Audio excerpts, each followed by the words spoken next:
मोक्षदा एकादशी व्रत कथा। जय श्री कृष्णा, राधे राधे।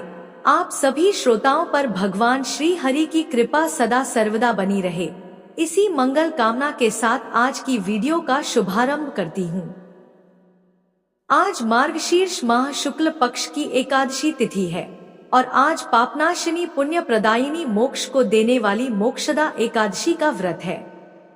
महाभारत के युद्ध में भगवान श्री कृष्ण जी ने अर्जुन को गीता का उपदेश इसी तिथि को ही दिया था। इस व्रत से बढ़कर मोक्ष देने वाला और कोई व्रत नहीं है। इस कथा को पढ़ने या सुनने से वाजपेयी यज्ञ का फल मिलता है। यह व्रत चिंतामणि के समान सब कामनाएं पूर्ण करने वाला है। इस व्रत के प्रभाव से घर में सुख समृद्धि और शांति बनी रहती है तथा पिचास बनकर भटक रहे पितरों को भी मोक्ष की प्राप्ति हो जाती है। यह व्रत देवतुल्य संतान को देने वाली भी मानी जाती है। यदि आप भगवान श्री हरि विष्णु के सच्चे भक्त हैं, तो इस पवित्र कथा का निरादर ना करें। मोक्षदा एकादशी की व्रत कथा श्रवण करने मात्र से मन चाहे फल की प्राप्ति होती है, तो भगवान श्री लक्ष्मी नारायण के चरण कमलों का ध्यान करते हुए आइए कथा का रसपान करते हैं।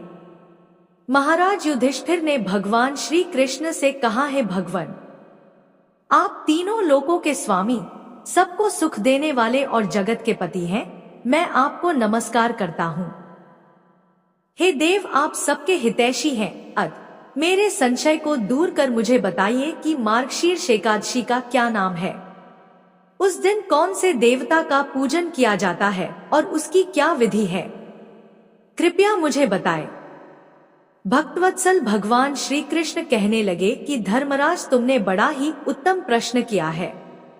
इसके सुनने से तुम्हारा यश संसार में फैलेगा। मार्गशीर्ष शुक्ल एकादशी अनेक पापों को नष्ट करने वाली है। इसका नाम मोक्षदा एकादशी है। इस दिन दामोदर भगवान की धूप दीप नैवेद्य आदि से भक्तिपूर्वक पूजा करनी चाहिए। अब इस विषय में मैं एक पुराणों की कथा कहता हूँ, उसे ध्यान पूर्वक सुनो। भगवान श्री कृष्ण बोले, हे युधिष्ठिर, गोकुल नाम के नगर में वैखानस नामक राजा राज्य करता था। उसके राज्य में चारों वेदों के ज्ञाता ब्राह्मण रहते थे। वह राजा अपनी प्रजा का पुत्रवत पालन करता था। एक बार रात्रि में राजा ने एक स्वप्न देखा कि उसके पिता नरक में हैं। ऐसा स्वप्न देखकर उसे बड़ा आश्चर्य हुआ। प्रातः वह विद्वान ब्राह्मणों के पास गया और अपना स्वप्न सुनाया। कहा, मैंने अपने पिता को नरक में कष्ट उठाते देखा है।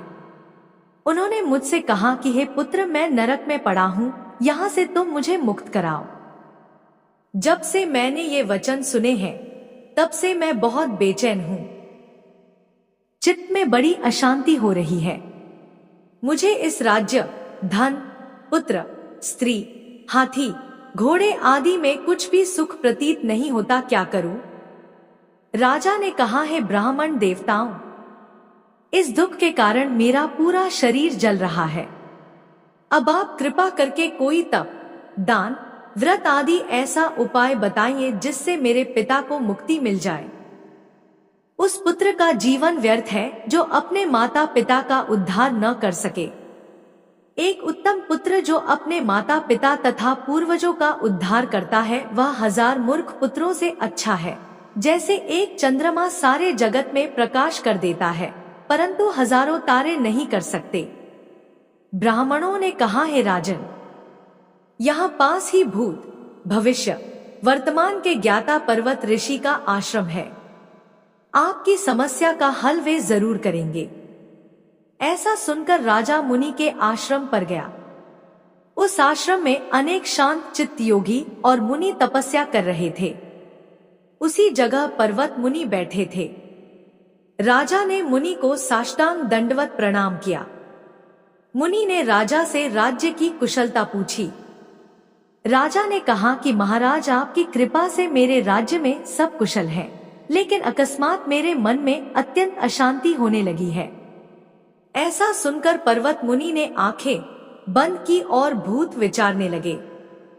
फिर बोले, हे राजन, मैंने योग के बल से तुम्हारे पिता के कुकर्मों को जान लिया है। उन्होंने पूर्व जन्म में कामातुर होकर एक पत्नी को रति दी, किंतु सौत के कहने पर दूसरी पत्नी को ऋतुदान मांगने पर भी नहीं दिया। उसी पाप कर्म के कारण तुम्हारे पिता को नरक में जाना पड़ा। तब राजा ने कहा, इसका कोई उपाय बताइए। मुनि बोले, हे राजन, आप मार्गशीर्ष एकादशी का उपवास करें और उस उपवास के पुण्य को अपने पिता को संकल्प कर दें। इसके प्रभाव से आपके पिता की अवश्य नरक से मुक्ति होगी। मुनि के ये वचन सुनकर राजा महल में आया और मुनि के कहे अनुसार कुटुंब सहित मोक्षदा एकादशी का व्रत किया। इसके उपवास का पुण्य उसने पिता को अर्पण कर दिया। इसके प्रभाव से उसके पिता को मुक्ति मिल गई और स्वर्ग में जाते हुए वे पुत्र से कहने लगे, हे पुत्र, तेरा कल्याण हो। यह कहकर स्वर्ग लोक को चले गए। मार्गशीर्ष मास की शुक्ल पक्ष की मोक्षदा एकादशी का जो व्रत करते हैं उनके समस्त पाप नष्ट हो जाते हैं। इस व्रत से बढ़कर मोक्ष देने वाला और कोई व्रत नहीं है। इस कथा को पढ़ने या सुनने से वायपेय यज्ञ का फल मिलता है। यह व्रत मोक्ष देने वाला तथा चिंतामणि के समान सब कामनाएं पूर्ण करने वाला है। अब आइए भगवान विष्णु और माता लक्ष्मी की कथा का रसपान करते हैं, जिसको सुनने मात्र से सभी मनोकामनाएं पूर्ण होती है। एक बार भगवान श्री हरि विष्णु माता लक्ष्मी के साथ हरिद्वार में घूम रहे थे। माता लक्ष्मी ने देखा कि सारे मनुष्य गंगा में स्नान करके हर हर गंगे कहते जा रहे हैं, परंतु सभी लोग दुखी और परेशान हैं। तब माता लक्ष्मी ने बहुत ही आश्चर्य से भगवान विष्णु से पूछा कि हे स्वामी, गंगा में इतनी बार स्नान करने पर भी इनके पाप और दुखों का नाश क्यों नहीं हुआ? क्या गंगा में अब सत्यता नहीं रही? भगवान विष्णु बोले, गंगा में तो वही सामर्थ्य है, परंतु इन लोगों ने पापनाशिनी गंगा में स्नान ही नहीं किया, फिर इन्हें लाभ कैसे मिलेगा? माता लक्ष्मी जी ने आश्चर्य से कहा कि स्नान कैसे नहीं किया? सभी लोग तो हमारे सामने स्नान करके जा रहे हैं, अभी तक तो इनके शरीर भी नहीं सूखे हैं। भगवान विष्णु ने कहा, यह लोग तो केवल जल में डुबकी लगाकर ही आ रहे हैं। तुम्हें मैं कल इसका रहस्य समझाऊंगा। दूसरे दिन बहुत जोर से बारिश होने लगी। सारी गलियां कीचड़ से भर गई। एक चौड़े रास्ते में एक बड़ा सा गड्ढा था, चारों ओर कीचड़ भरा हुआ था और भगवान विष्णु ने लीला रची। वे स्वयं एक बूढ़े आदमी का रूप धारण करके उस गड्ढे में जा गिरे।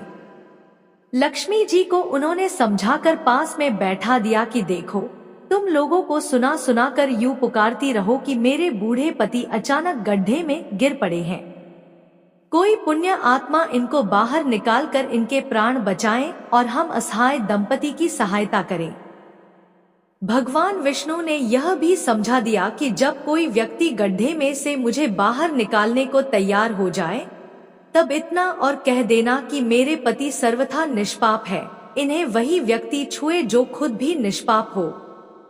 यदि आप निष्पाप है तो उनको हाथ लगाए, नहीं तो उनको हाथ लगाते ही आप स्वयं भस्म हो जाएंगे।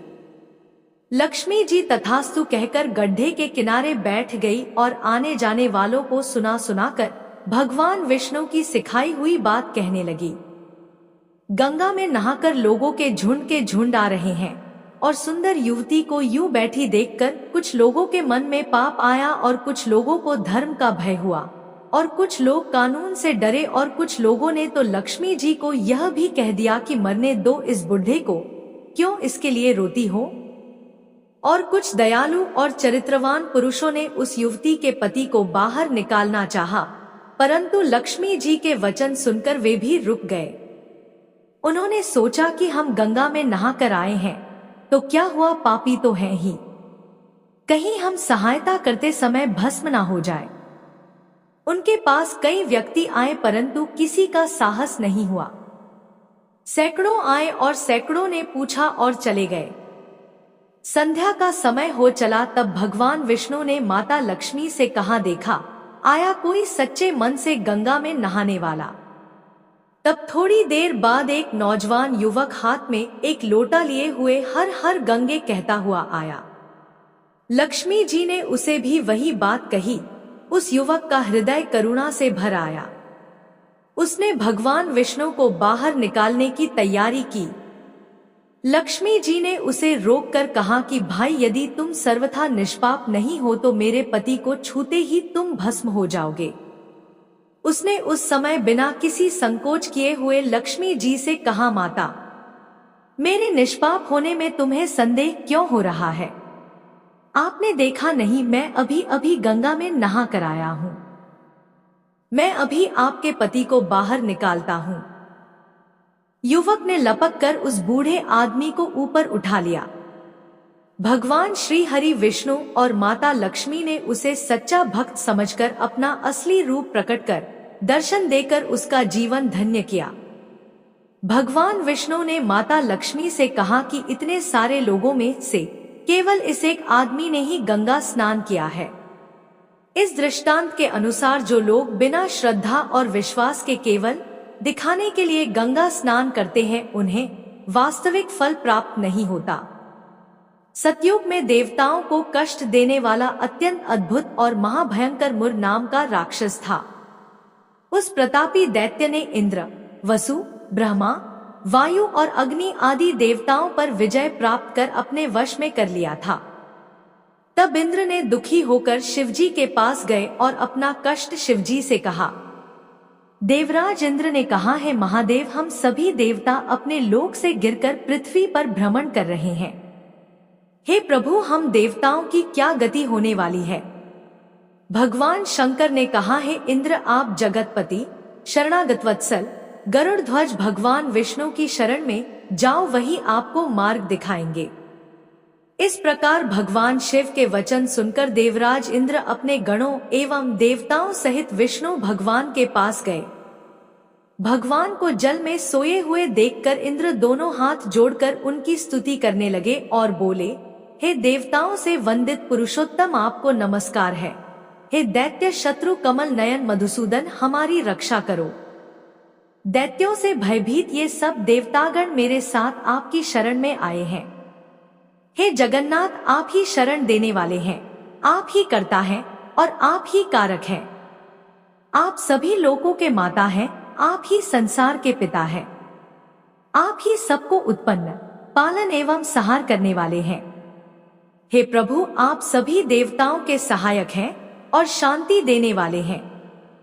हे प्रभु, आप ही पृथ्वी हैं और आप ही आकाश हैं। आप ही चराचर संसार का उपकार करने वाले हैं। आप ही शंकर हैं और आप ही ब्रह्मा हैं। हे प्रभु, आप ही त्रिलोकी का पालन करने वाले हैं। आप ही सूर्य हैं और आप ही चंद्रमा हैं। आप ही अग्नि देव हैं। आप ही यज्ञ करता हैं। आप ही यज्ञ स्वरूप हैं और आप ही यज्ञ का साफल्य हैं। आप ही मंत्र हैं, आप ही तंत्र हैं, आप ही ऋत्विज हैं और आप ही जप हैं। हे भगवन, हे देव देवेश, हे शरणागत वत्सल, हे योगीश्वर, आप ही यज्ञ के यजमान हैं और आप ही फल को भोगने वाले हैं। हे नाथ, आप भय युक्त लोगों को शरण देने वाले हैं। वैभवहीन दैत्यों से पराजित भयभीत होकर हम आपकी शरण में आए हैं। हे प्रभु, दानवों ने देवताओं को पराजित कर दिया है। देवता लोग पृथ्वी तल पर विचर रहे हैं, इसलिए हे जगन्नाथ, हमारी रक्षा करें। इंद्र के वचनों को सुनकर भगवान विष्णु बोले कि वह मायावी दानव कौन है जिसने देवताओं को पराजित कर दिया है? उसका क्या नाम है? वह कहाँ रहता है? उसकी कितनी सेना है तथा किसका इसे आश्रय है? हे इंद्र, निर्भय होकर कहो। तब इंद्र बोले, हे प्रभु, भक्तों पर अनुग्रह करने वाले देव देवेश, ब्रह्मा वंश में देवताओं को महान कष्ट देने वाला महाउग्र नाड़ी जंग नाम का दैत्य उत्पन्न हुआ था। उसी ही दैत्य का बलशाली मुर नाम का यह पुत्र है और विख्यात चंद्रावती नाम की उसकी नगरी है। वह दुष्टात्मा बलशाली दैत्य संसार को जीत करके सभी देवताओं को अपने वश में करके देवताओं को स्वर्ग से बाहर निकालकर उसी नगरी में रह रहा है। वह इंद्र, अग्नि, यम, वायु, ईश, चंद्रमा, वरुण आदि के स्थानों पर भी स्थित है और वही सूर्य बनकर तप रहा है। हे प्रभु, वही में है। सभी देवताओं से वह अजय है। उस दुष्ट दैत्य का संहार कर देवताओं को विजयी बनाइए। इंद्र के ऐसे वचन सुनकर भगवान जनार्दन क्रोधित होकर इंद्र से बोले, हे देवेंद्र, तुम्हारे शत्रु उस महाबली दैत्य का मैं संहार करूंगा। आप सभी पराक्रमशील देव उसकी नगरी चंद्रवती में चलो। ऐसा कहकर भगवान विष्णु को आगे करके सब देवता उसकी नगरी की ओर चले गए। तब देवताओं ने सहस्रों आयुधों से सुसज्जित असंख्य दैत्यों के ऊपर देवेंद्र को आक्रमण करते हुए देखा। उस बलशाली असुर के भय से आक्रांत सभी देवता संग्राम से भागकर दशों दिशाओं में चले गए। तब भगवान को अकेले देखकर वे असुर अनेक प्रकार के अस्त्र शस्त्र लेकर दौड़े। उस दैत्य सेना को दौड़ते हुए देखकर शंख चक्र गदा को धारण करने वाले भगवान विष्णु ने सर्प के विष के समान भयंकर बाणों से उनको वेध दिया। भगवान विष्णु के हाथ से सैकड़ों असुर मारे गए, परंतु एक वही दानव विचलित न होकर बार बार युद्ध करता रहा।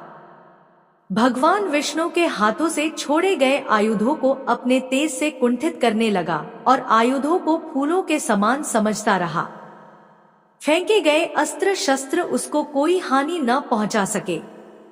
अस्त्र शस्त्रों के प्रहार से भी जब उस दैत्य को जीतने में असमर्थ रहे, तब परीख के समान बाहुओं से भगवान युद्ध करने लगे।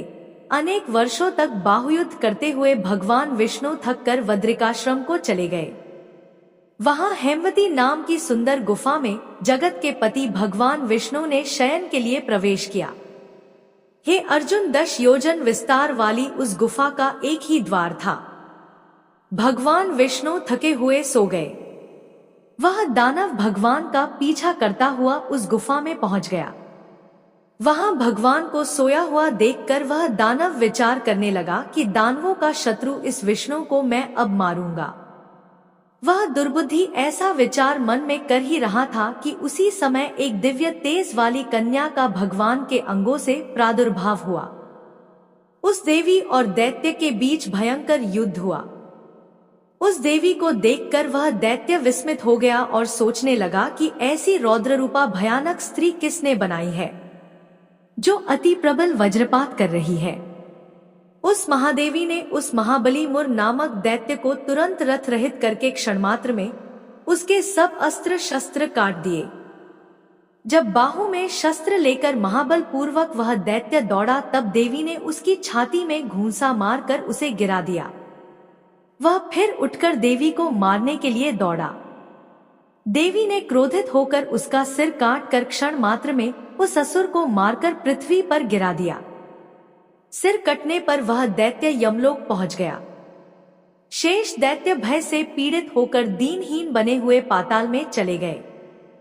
तब भगवान विष्णु ने निद्रा से उठकर अपने सामने मरे हुए उस दैत्य को देखा और अपने सामने नम्रता पूर्वक हाथ जोड़कर खड़ी हुई कन्या को देखकर जगत के पति विष्णु भगवान विस्मित होकर प्रसन्न मुख हो उससे पूछने लगे कि गंधर्व पवन, इंद्र सहित सब देवताओं को जीतने वाले इस दुष्टात्मा दैत्य को किसने मारा, जिसने लोकपालों तथा नागों को क्रीड़ा मात्र में ही जीत लिया था और जिससे परास्त हुआ मैं भी इस गुफा में शयन के लिए विवश हुआ था। किसकी दया से मैं सुरक्षित हुआ, वह कौन है? कन्या बोली, हे प्रभु, आपके अंश से उत्पन्न मैंने ही उस मुर नामक दैत्य को मारा है। आपको शयन करते हुए देखकर मारने की इच्छा करते हुए तीनों लोकों के कंटक इस दुष्ट दैत्य को मैंने मारकर देवों को निर्भय बना दिया। हे प्रभु, सब शत्रुओं को भय देने वाली आपकी ही मैं महाशक्ति हूँ। तीनों लोकों की रक्षा करने के लिए संसार के इस भयंकर दैत्य को मरा हुआ देखकर आपको आश्चर्य क्यों हुआ? भगवान विष्णु बोले, तुमने इस असुर को मार दिया, इसलिए मैं तुमसे बहुत प्रसन्न हूँ। सभी देवता आनंदित हुए हैं। तुमने जो यह भलाई का काम किया है, उससे तीनों लोकों में आनंद छा गया है। मैं तुमसे अत्यंत प्रसन्न हूँ, इसलिए हे सुव्रते, तुम वर मांगो, मैं तुम्हें ऐसा वर दूंगा जो देवताओं के लिए भी दुर्लभ हो। कन्या बोली, हे प्रभु, यदि आप मुझ पर प्रसन्न हैं और मुझे वर देना चाहते हैं, तो ऐसा वर दे जिससे मेरे दिन में अर्थात एकादशी व्रत करने वाले मनुष्यों को मैं महापापों से छुड़ा दूं। पूरे दिन उपवास का जो फल है उसका आधा फल नक्त भोजन करने वाले को और उसका आधा फल एक बार भोजन करने वाले को हो। इस प्रकार दिन भर भक्ति पूर्वक जितेंद्रिय होकर व्रत करने वाला अनेक प्रकार के भोगों को भीगने वाला हो, वह अनंत काल तक वैकुंठ में निवास करता रहे। हे प्रभु, आपकी कृपा से यह वरदान मुझे प्राप्त हो। उपवास नक्त एक भुक्त व्रत को जो व्यक्ति करे उसे धर्म का लाभ हो, उसे धन की प्राप्ति हो। हे जनार्दन, उसे आप मोक्ष की प्राप्ति कराएं। भगवान श्री हरि बोले, हे कल्याणी, तुमने जो कहा है वैसा ही होगा। जो लोग मेरे भक्त हैं और जो लोग तुम्हारे भक्त हैं वे तीनों लोकों में प्रसिद्ध होकर मेरे निकट निवास करेंगे। हे पराशक्ति, तुम एकादशी के दिन उत्पन्न हुई हो, इसलिए तुम्हारा नाम एकादशी होगा। तुम्हारे भक्तों के समस्त पापों का नाश होकर अव्यय पद प्राप्त होगा। मैं यह स्वयं कहता हूँ, सब तीर्थों से, सब दानों से, सब व्रतों से अधिक पुण्य एकादशी व्रत का है। भगवान विष्णु उस कन्या को यह वरदान देकर वहीं अंतर्ध्यान हो गए। उस समय से एकादशी तिथि संसार में पूज्य हो गई। हे अर्जुन, जो मनुष्य एकादशी का व्रत करेंगे उनके काम, क्रोध, लोभ आदि शत्रुओं का नाश हो जाएगा और उन्हें परमति की प्राप्त होगी। जो लोग इस व्रत का पालन करेंगे उनके विघ्नों का नाश हो जाएगा और सब सिद्धियों की प्राप्ति होगी। हे कुंती पुत्र, इस प्रकार एकादशी की उत्पत्ति हुई। यह एकादशी सब पापों का नाश करने वाली, संपूर्ण सिद्धियों को देने वाली परम पवित्र एक ही तिथि संसार में उदित हुई है। हे अर्जुन, शुक्ल पक्ष एवं कृष्ण पक्ष का इसमें भेद नहीं करना चाहिए। दोनों पक्षों का व्रत एक समान करने योग्य है। द्वादशी युक्त एकादशी सबसे उत्तम है। एकादशी का व्रत जो मनुष्य करते हैं वे गरुड़ ध्वज भगवान के वैकुंठ धाम को प्राप्त करते हैं। संसार में वे ही मनुष्य धन्य हैं जो भगवान विष्णु की भक्ति में संलग्न हैं और इस एकादशी के महात्म्य को समझते हैं। एकादशी को निराहार रहकर दूसरे दिन भोजन करने वाले अश्वमेध यज्ञ के पुण्य को प्राप्त करते हैं।